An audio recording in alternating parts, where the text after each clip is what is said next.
한 나그네가 길을 가고 있었습니다. 마차가 지나가는 것을 보고 마차 주인에게 부탁합니다. 저 좀 태워주실 수 있을까요?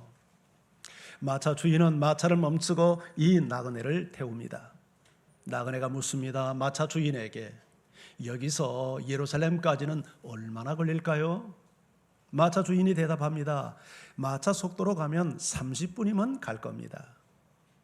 나그네는 마차 뒤에 타서 꾸벅꾸벅 졸다가 잠이 들었습니다. 그리고 잠이 깨어서 다시 묻습니다. 여기서 이제 예루살렘까지는 얼마나 걸릴까요? 마차 주인이 대답합니다. 마차 속도로 1시간은 걸릴 겁니다. 조금 전에 나그네가 다시 이야기합니다. 조금 전에 30분 걸린다고 하지 않았습니까? 그러자 마차 주인이 대답합니다. 우리 마차는 지금 예루살렘에서 반대 방향으로 가고 있는 것입니다. 이 이야기는 그 유명한 탈무드에 나온 이야기입니다. 자, 이 마차 이야기가 우리에게 주는 메시지가 뭘까요? 방향의 중요성일 것입니다. 나그네는 마차 주인에게 예루살렘까지 가는데 얼마나 걸리는가 시간을 물었을 뿐, 이 마차가 지금 예루살렘을 향해 가고 있는 마차입니까? 방향을 묻지 않았던 거죠. 여러분, 흔히 인생은 속도도 중요하지만 방향이 더 중요하다고 말하지 않습니까? 우리 인생을 흔히들 마라톤에 비유하기도 합니다. 마라톤에서는 참 속도가 중요합니다. 왜냐하면 먼저 목표 지점에 도달한 사람이 상을 받기 때문이죠.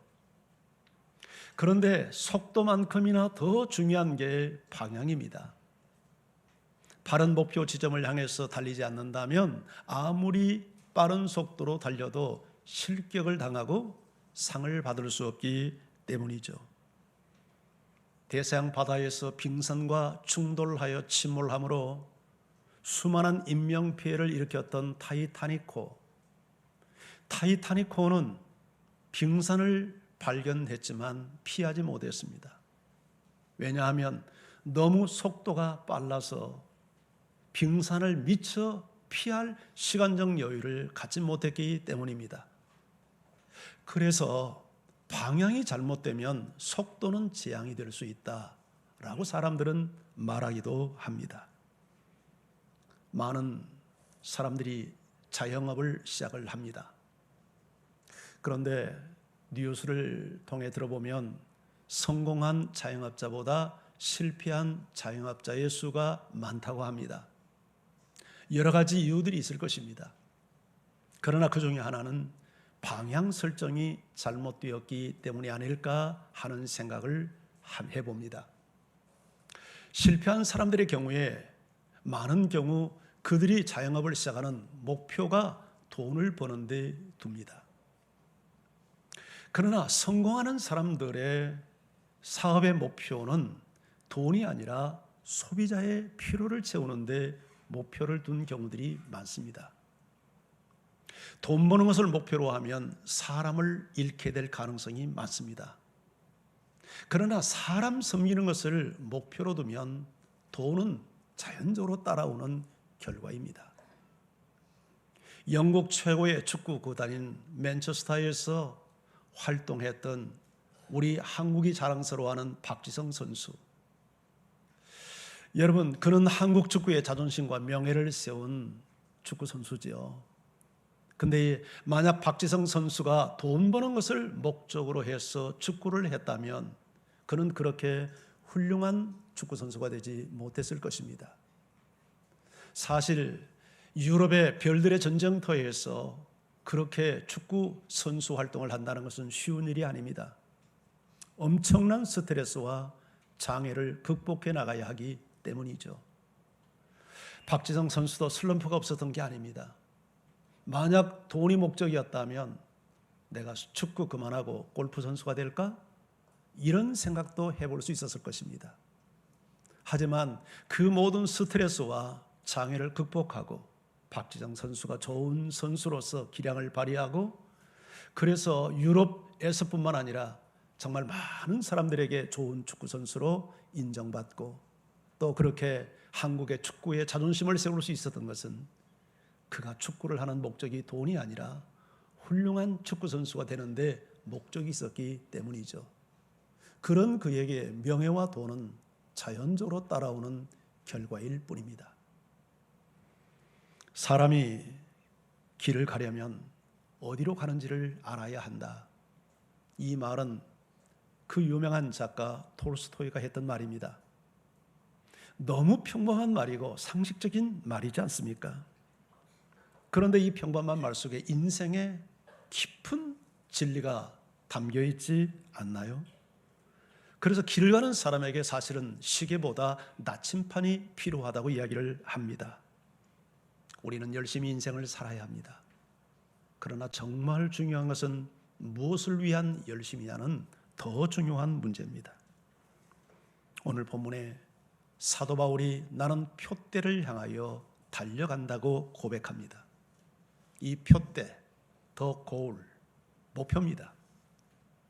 사도 바울은 달려가야 할 인생을 걸 만한 목표를 발견했고 그 목표를 향하여 달려가겠다고 지금 고백하고 있는 것입니다. 그러나 원래부터 사도 바울이 그런 사람은 아니었습니다. 사도 바울도 한때 육체를 신뢰했고 육체를 자랑하는 세상 사람과 같은 삶을 살았습니다.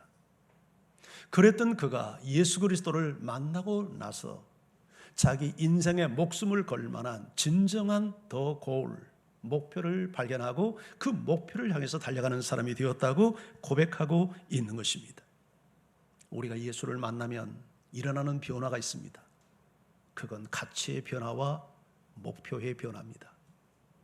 예수를 만난 사람에게는 누구도 예외 없이 참된 가치가 무엇인지를 발견하게 됩니다.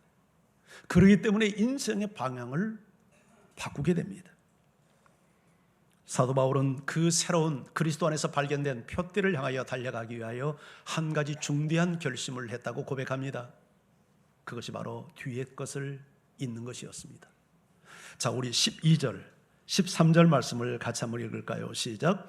내가 이미 얻었다 함도 아니요 온전히 이루었다 함도 아니라 오직 내가 그리스도께 그것을 잡으려고 달려가노라.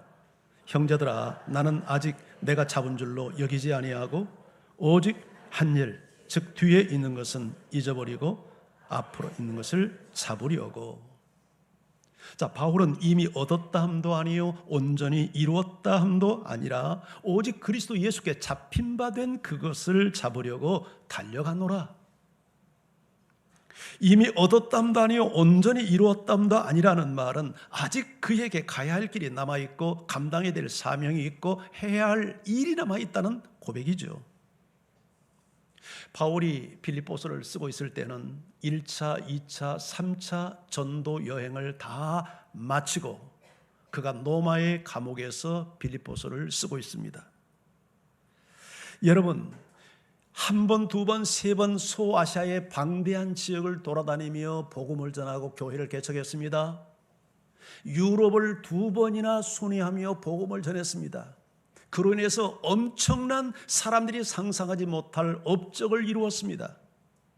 그랬던 바울이 이미 얻었담도 아니요 완전히 이루었담도 아니라 아직도 자기는 달려가야 될 목표를 향해서 달려간다고 고백을 하고 있는 것입니다. 이런 사도 바울의 고백 속에서 어떤 자만심이나 어떤 방심의 모습을 전혀 찾을 수가 없습니다. 그리고 그는 그 앞을 향하여 달려가기 위해서 뒤의 것을 다 깡그리 잊었다고 고백을 합니다. 이 뒤의 것이란 그가 자랑할 수 있는 자랑과 또한 그 마음을 아프게 하는 실패를 다 포함한 것들입니다. 그의 과거의 자랑도 과거의 실패도 앞으로 전진하는 그에게 발목을 잡는 장애물이 될 수 있기 때문에 그 모든 것을 해로 여겼고 잃어버렸고 심지어 배설물로 여겼다, 그렇게 말하고 있습니다. 사실 바울은 율법의 아들로서 자랑거리가 많은 사람이었습니다. 난지 8일 만에 할례를 받았고 이스라엘 족속이요 히브리인 중에 히브리인이었다. 우리 빌립보서 3장 전반부 5절 이하에서 과거의 율법의 사람으로서 내가 어떤 사람이었는가를 적나라하게 고백하고 있습니다. 이 모든 것은 유대인 중에 유대인이요 자기는 유대인 골통분자라는 사실을 고백하고 있는 말입니다. 유대인들에게 자기가 정통 유대인이라는 말은 굉장히 자긍심이 강한 고백입니다. 유대인들은 자기들만이 하나님의 택함을 받은 선민이요, 이방인은 개나 돼지와 같은 짐승 같은 존재로 여겼기 때문입니다. 뿐만 아니라 자신은 베냐민 지파 출신이라고 말합니다. 이스라엘 역사에 최초로 왕을 내었던 지파, 그게 베냐민 지파입니다. 한마디로 나는 왕족 지파의 출신이다. 그런 고백을 바울이 하고 있는 것입니다. 율법으로는 바리새인이요, 율법을 지키는 데 있어서는 어떤 흠도 자기 자신에게는 찾을 수 없는 완벽한 율법주의자였다. 한마디로 이것은 그야말로 율법의 사람들에게는 별과 같은 존재입니다. 그런데 그가 이렇게 자랑스러웠던 과거의 모든 업적을 그리스도를 알고부터는 다 해로 여기고 다 배설물로 여겼다는 것입니다. 왜냐하면 그리스도를 아는 가치가 너무 고상하고 그리스도를 얻는 일이 너무 중요하고 그리스도를 위해서 사는 일이 너무 가치 있는 것임을 발견했기 때문에 모든 유대인들이 그처럼 자랑스러워하는 모든 유대주의와 율법주의를 다 던져버렸다. 그렇게 고백하고 있는 것입니다. 여러분, 저는 이런 인생의 터닝 포인트가 여러분의 삶 속에도 나타나기를 주의 이름으로 축원합니다. 예수를 만나면 이런 인생의 가치 변화, 목적의 변화, 삶의 터닝 포인트가 누구에게나 일어나야 정상입니다. 유기성 목사님이 썼던 책 가운데 나는 죽고 예수는 살고 라는 책이 있습니다. 사는 사람. 이 책에 보면 1950년도 강원도 깊은 산 속에 살고 있는 상수라고 하는 한 어린 아이의 이야기가 소개되고 있습니다. 상수는 약간 좀 지능이 부족한 아이였습니다. 그런데 어느 날 큰 아버지로부터 너무 가슴 설레게 하는 선물을 하나 받았습니다. 그것은 노랑 고무신이었습니다. 사실 요새는 노랑 고무신 하면 추억의 물건입니다만 옛날에 집신 싣고 사는 시절에 고무신이 너무너무 큰 선물이었죠. 더군다나 강원도 깊은 산골에 어린 아이에게 있어서 말이죠. 상수는 이 큰아버지에게 받은 노란 고무신이 너무 귀하고 소중해서 신지도 못하고 손에 들고 다녔습니다. 그러던 어느 날 고무신을 싣기 위해서 개울가에 나가서 고무신을 닦다가 그만 한쪽 고무신을 놓쳐버리고 말았습니다. 고무신이 물을 따라서 흘러내려갑니다. 상수는 그 떠내려가는 고무신을 건지기 위해서 계속해서 따라갑니다. 얼마나 멀리 갔을까? 그러나 결국 상수는 고무신을 건집니다. 그런데 그렇게 고무신을 따라가는 동에 길을 잃어버렸습니다. 상수는 지능도 좀 부족했어. 자기가 살고 있는 집 주소도 알지 못했고 동네 이름도 알지 못했고 더군다나 그때가 6.25 전쟁통이었기 때문에 그는 고아원으로 끌려가서 고아가 되고 말아버렸습니다. 이렇게 해서 무려 50년 가까운 세월을 보내고 나서 어느덧 상수는 초로의 노인이 되었습니다. 그러다가 어느 날 텔레비전을 보니까 텔레비전에서 KBS 방송에서 이산가족 찾기 프로가 방영되는 것을 보았습니다. 1983년 6월 달이었습니다. 상수는 이산가족 찾기 프로에 신청을 하고 어느 날 TV 앞에 나와서 흘러내리는 눈물을 훔치며 어린 시절 자기 이야기를 이야기했습니다. 그런데 그 광경을 다행히 그 형님이 지켜보고 있다가 연락이 되어서 50년 만에 극적인 가족 상봉이 이루어졌습니다. 그런데 집에 가서 보니까 그토록 밤마다 그리워했던 어머니는 이미 세상을 떠난 후였고 아버지는 심한 치매로 50년 만에 만난 아들을 알아보지도 못했습니다. 너무나도 어이가 없는 상수는 마루턱에 앉아 하염없이 눈물을 흘리고 있었던 것입니다. 너무 비극적인 이야기이지 않습니까? 부모를 두고도 고아가 되었으니 어린 시절 받아야 될 부모의 사랑을 받았겠습니까? 부모의 보호를 받았겠습니까? 밤마다 엄마 아빠에 대한 그리움 때문에 눈물을 흘리며 잠자리에 들어야 했고 허기진 배를 움켜쥐며 잠자리에 들어야 했습니다. 부모 없는 고아다 보니 이 사람 저 사람의 눈치를 살피며 살아야 했고 제대로 먹지도 입지도 씻지도 못하고 살아야 했습니다. 그러다 보니 그 육체인들 건강할 수 있고 그 자상인들 건강할 수 있었겠습니까? 도대체 상수는 잃어버린 50년의 이 인생을 어디 가서 보상받을 수 있단 말입니까? 자, 그런데 이 비극의 원인이 왜 상수에게 일어났습니까? 도대체 누가 상수를 이 비극의 구렁텅이에 몰아넣고 말았습니까? 그것은 그 누구의 잘못도 아닌 상수의 잘못된 선택이었습니다. 바로 고무신, 이 고무신 한 짝을 그가 건지기 위하여 너무너무 자기 집과 멀어진 길로 가고 말았던 것입니다. 그로 인해서 부모도 잃고 고향도 잃고 형제도 잃고 자기 청춘도 잃어버리고, 그래서 한많은 세월을 그가 돌아보며 하염없는 눈물을 흘려야 했던 것이죠. 그런데 이 어이없는 상수의 모습이 혹 당신의 모습은 아닌지 모르겠습니다. 고무신 한 짝과 같은 것을 얻기 위하여 너무너무 소중한 우리의 인생을 허비해버리고 있지는 않습니까? 이 고무신 한 짝을 얻기 위해서 하나님과 너무너무 멀어지고 있지는 아니합니까? 어쩌면 그 고무신은 돈일 수도 있고, 세상의 성공일 수도 있고, 세상이 주는 쾌락일 수도 있고, 세상이 주는 명예일 수도 있을 것입니다. 한 번쯤 이 상수 얘기를 들으며 우리의 인생 방향을 한 번쯤 점검해 볼 필요가 있지 않을까요? 나는 무엇을 쫓고 있는 인생인가? 나는 고무신을 쫓고 있는 인생인가? 나는 바울처럼 정말 하나님의 부르심의 상을 위해서 쫓아가는 인생인가? 한 번쯤 이 말씀 앞에서 여러분의 인생 방향을 진지하게 진단해 보는 시간이 되기를 주의 이름으로 축원합니다. 자, 바울은 이처럼 자기가 표대를 향하여 달려가기 위해서 뒤의 것을 잊어버렸을 뿐만 아니라 분명한 표대를 향하여 달려간다고 고백을 하고 있습니다. 자, 우리 14절 말씀 함께 읽어볼까요? 시작. 표대를 향하여 그리스도 예수 안에서 하나님이 위에서 부르신 부름의 상을 위하여 달려가노라. 자, 바울은 위의 것은 다 잊어버리고 뒤의 것은 잊어버리고 오직 표대를 향하여 달려간다. 이 표대가 무엇입니까? 인생의 고울이 무엇입니까? 바울은 이렇게 설명하죠. 그리스도 예수 안에서 하나님이 위에서 부르신, 하늘에서 부르신 부름의 상을 위하여 달려간다. 이 말을 조금 더 세분화해서 생각하면 하나님의 부르심과 상입니다.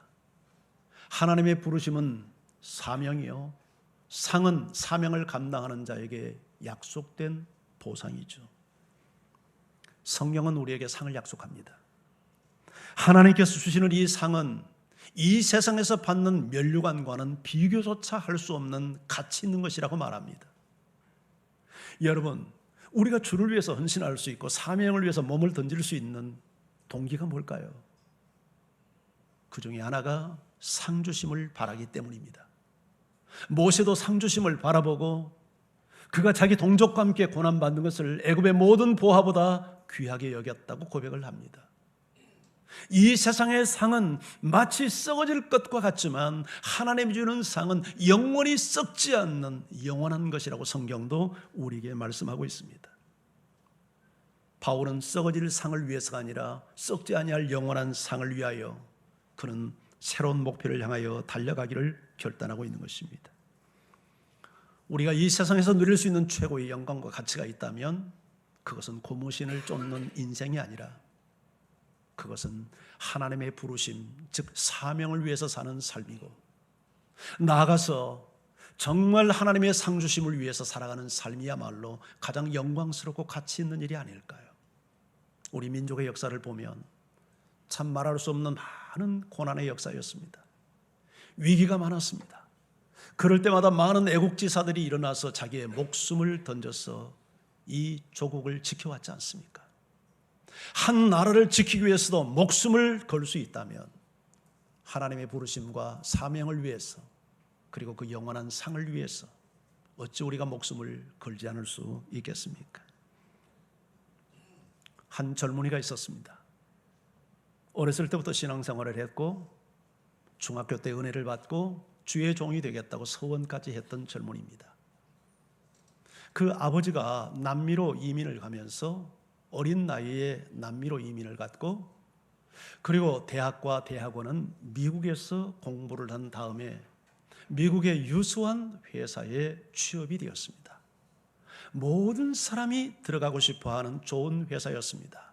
고액의 연봉에 오후 5시만 되면 칼퇴근을 하는 정말 멋진 회사였습니다. 청년이었고 아직 결혼을 하기 전 미혼인 이 젊은이는 그림에서 주말이면 친구들과 어울려 돌아다니며 여행을 하며 인생을 즐기는데 바빴습니다. 그러던 어느 날이었습니다. 자기 교회에서 부흥회를 했습니다. 그런데 마지막 날 부흥회에 참석해서 앉았는데 바로 아프리카에서 선교를 하시다가 안식년으로 돌아오신 선교사님 옆에 자리를 잡고 앉게 되었습니다. 그런데 그 선교사님은 아프리카에서 선교를 하면서 두 아들을 잃은 아픔을 지니고 있었습니다. 그런데 그날 저녁 부흥 강사 목사님이 설교를 하면서 자기 아들을 잃은 간증을 했습니다. 이 젊은이가 설교를 들으며 선교사님을 의식했습니다. 선교사님 참 마음이 아프시겠다. 왜냐하면 그 사정을 잘 알고 있었기 때문이죠. 말씀이 끝나고 통성기도 시간에 젊은이는 신경이 쓰여서 선교사님을 바라봤더니 아니나 다를까 선교사님의 두 눈에서는 굵은 눈물이 흘러내리고 있었습니다. 예배를 마치고 나갈 때 이 젊은이가 선교사님의 두 손을 꼭 손에 쥐고 위로의 말을 건넸습니다. 선교사님, 마음이 많이 아프셨죠? 저도 말씀을 들으며 선교사님이 마음이 많이 아프셨겠다 이런 생각을 했습니다. 그러나 힘내시기 바랍니다. 이렇게 인사를 받았던 선교사님의 답변은 이 젊은이를 너무나도 놀라게 만들었습니다. 선교사님의 답은 이리했습니다. 김 선생, 내가 말씀을 듣고 기도하다가 울었던 것은 두 아들을 잃은 슬픔 때문이 아니었습니다. 내가 그 시간에 눈물을 흘린 것은 나를 주의 종으로 부르시고 내가 주를 위해서 사명의 길을 걸어갈 수 있도록 은총을 주신 하나님의 부르심과 상이 너무 크고 놀라워서 감사의 눈물, 감격의 눈물을 흘렸습니다. 그 말을 듣는 순간 그 젊은이는 너무 부끄럽고 너무 무안을 느꼈답니다. 자기 수준으로 감히 선교사님의 눈물을 자기 수준으로 평가하고 판단했기 때문입니다. 이 경험을 하고 집에 돌아오는데 젊은이는 잠을 이룰 수 없었습니다. 선교사님의 눈물과 선교사님의 답변을 통해서 처음으로 나는 누구인가? 나는 어디를 향해서 달려가고 있는가? 가장 중요한 인생 본질에 대한 질문을 자기 자신에게 던지기 시작을 했습니다. 그러면서 자연스럽게 어린 시절 주의 종이 되겠다고 서원했던 자신의 소원도 생각해냈습니다. 이렇게 며칠을 씨름하다가 그는 결국 하나님 앞에 결단을 합니다. 주의 종이 되겠다고. 그렇게 해서 다음날 회사에 나가서 사직서를 제출했습니다. 회사가 발칵 뒤집혔습니다. 동료들이 깜짝 놀랐습니다. 모든 미국인들이 들어오고 싶어하는 좋은 회사, 더군다나 그 보직은 연구직으로 정말 황금 보직인데 그 자리를 박차다니. 동료들이 다 물었습니다. 아니, 무슨 일이에요? 그때 그 젊은이는 이렇게 답변했답니다. 예, 이보다 더 좋은 곳에서 저를 불러서요. 그리고는 신학교에 입학을 했습니다. 그리고 목사가 됐습니다. 그리고 지금 캘리포니아에 있는 한 교회에서 목회를 아주 잘하고 있습니다. 이 목사님이 우리 아들네가 출석하고 있는 교회의 담임 목사입니다. 바울은 한때 이런 고백을 했습니다. 사도행전 20장 24절. 우리 이 말씀을 같이 한번 읽어볼까요? 함께요. 시작. 내가 달려갈 길과 주 예수께 받은 사명 곧 하나님의 은혜의 복음을 증언하는 일을 마치려 하면은 나의 생명조차 조금도 귀한 것으로 여기지 아니하노라. 나의 달려갈 길 곧 그것은 주 예수께 받은 사명의 길이라고 말합니다. 그 사명의 길이 구체적으로 무엇입니까? 하나님의 은혜의 복음을 증언하는 일이라고 말합니다. 이것을 마치기까지 내 생명조차 귀한 것으로 여기지 않겠다고 지금 고백하고 있습니다. 여러분, 생명을 바칠 수 있는 일이라면 그건 하찮은 일이 아니지 않겠습니까? 정말 그건 고귀한 가치가 있는 일이지 않겠습니까? 지난주 월요일 날 우리 교회에서 베스트 월드 프렌드 그 선교회에 소속한 목사님들이 모여서 정기총회를 했습니다. 예배를 마치고 가까운 양화진 선교사 묘역을 방문하게 되었습니다. 가서 영상을 보고 또 안내를 받으면서 선교사님들이 어떻게 사역했는가에 대한 설명을 들었습니다. 이 선교사 묘역에는 414기의 외국인 묘제가 묻혀 있고 그 중에 145기가 선교사들과 그 가족의 묘입니다. 한 분 한 분 그들이 어떤 희생을 치르며 우리에게 복음을 전해주었는가를 들으며 눈시울이 뜨거워졌습니다.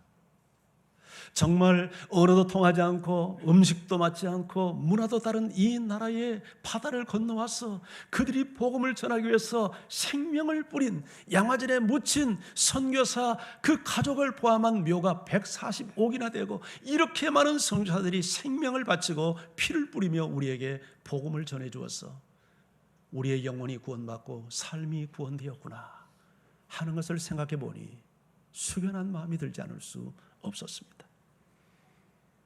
여러분은 지금 무엇을 향해서 달려가고 있습니까?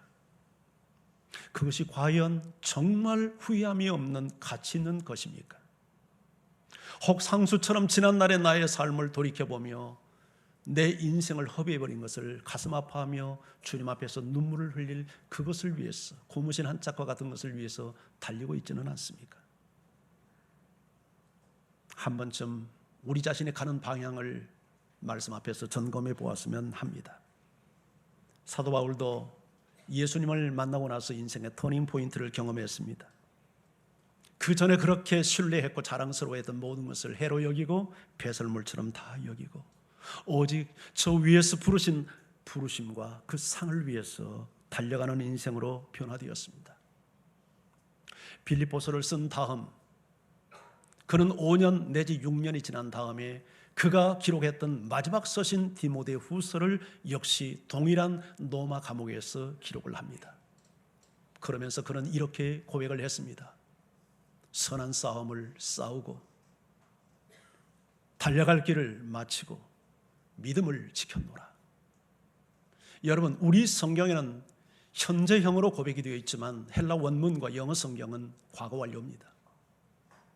지금 내가 비로소 이 시간에 내가 선한 싸움을 싸우고 달려갈 길을 마치고 이게 아니라 선한 싸움을 싸워왔고 지금까지 그리고 달려갈 길을 마쳤고 믿음을 지켜왔노라고 과거에서 지금까지 내가 이런 삶을 살아왔었노라고 5년 전 6년 전 빌립보서를 쓸 때 아직도 나에게는 달려갈 길이 있다고 했지만 5년 후 6년 후 디모데후서를 쓸 때 그는 모든 일을 다 마쳤다고 얘기를 합니다.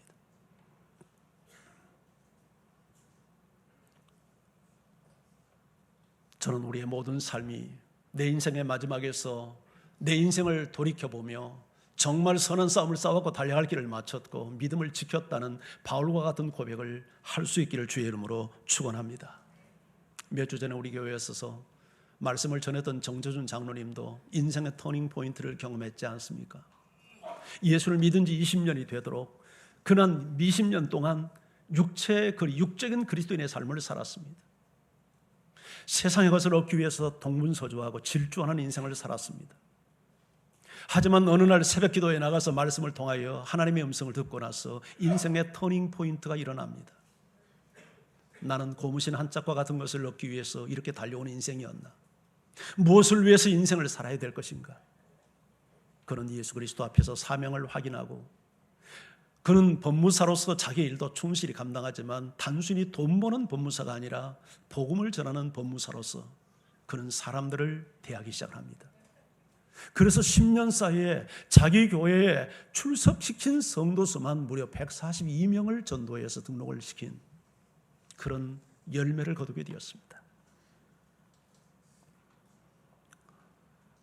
내일부터 우리가 새벽 기도를 하려고 합니다.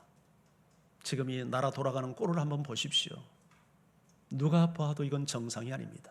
이렇게 되어서는 안 되지 않습니까? 나라가 위기 속에 있습니다. 어려움 속에 있습니다. 서로 국론이 분열되고 있습니다. 하나 되어도 지금 시원찮은 판에 국론이 분열되어져 있고, 지도자들은 국민을 생각하는 것보다 어떤 정쟁 논리에 빠져 있습니다. 나라를 위해서 우리가 기도해야 되겠습니다. 생명축제를 앞에 놓고 이건 구호로 될 일이 아닙니다. 성령께서 역사해야 합니다. 성령 하나님께서 베스트들의 마음을 열어주셔야 합니다. 다음 주는 우리는 부흥회를 할 겁니다. 성령의 강력한 기름 부음이 넘치는 부흥회가 되도록 기도하기를 원합니다. 이 소중하게 새벽을 깨워 기도하는 자리에 바로 당신, 그 사람이 있기를, 당신이 있기를 주의 이름으로 축원합니다.